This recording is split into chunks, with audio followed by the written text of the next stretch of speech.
What's the best blade for your track saw, depending what you're doing? So, there's a couple different blade types, and bear with me here. I know a lot of people know this answer, but I'm just trying to do the greater good. So, you have an uh, alternate tooth grind.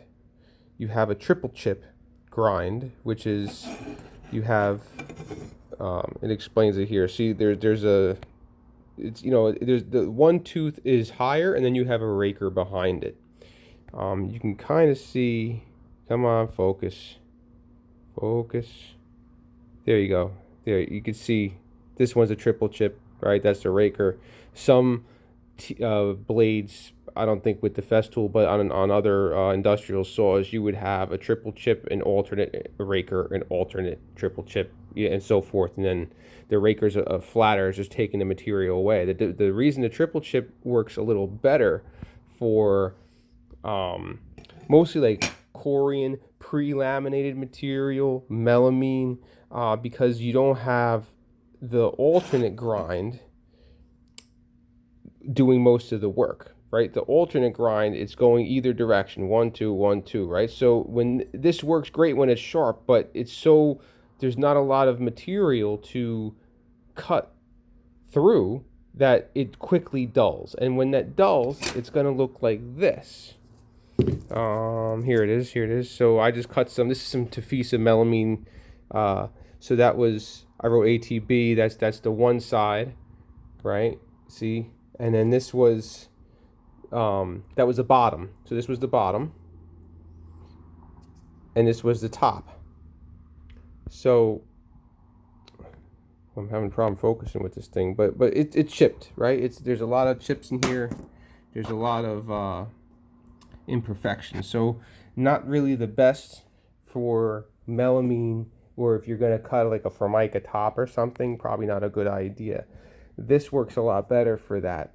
The downfall with the Festool is the degree angle of the blade. Show you an example here. But since I'm walking this way, you could see this was the bottom, and that was against the chip guard. So, and that was this blade, which is dull, but it still works better than the Festool blade. This blade is a Mana. They ripped off they didn't rip them off, but they're mocking the Festool blades. But if we look at the degree, I don't know if you could see, but this tooth is further back of a hook than this tooth. And what that's doing is it's not as aggressively tearing out your material.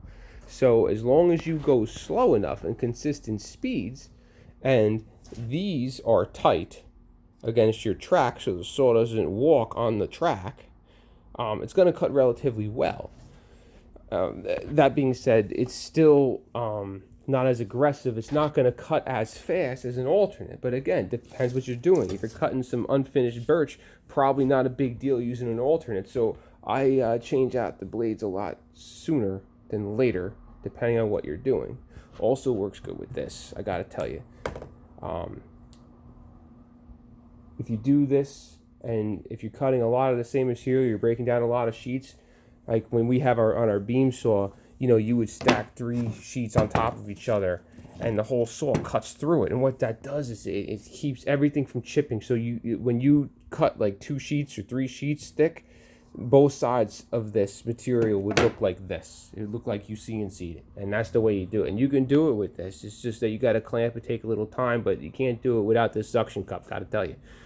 So yeah, it's a $90 suction cup, but it works really well. And but those Amana blades, man, they're the cat's meow, and I think they're like cheaper twice the price. Let me see. Let's give you the if I can find it. Yeah, it's an AGE Amana blade, and that is by far well worth. I mean, these are still good. But I mean, $100, $50, you get 2, right? I mean, that was, pre-pandemic a little bit, but I don't know how much of it is now. But for cutting, if you're cutting a lot of flake board like this, it's the best way to do it. I'll leave you with that.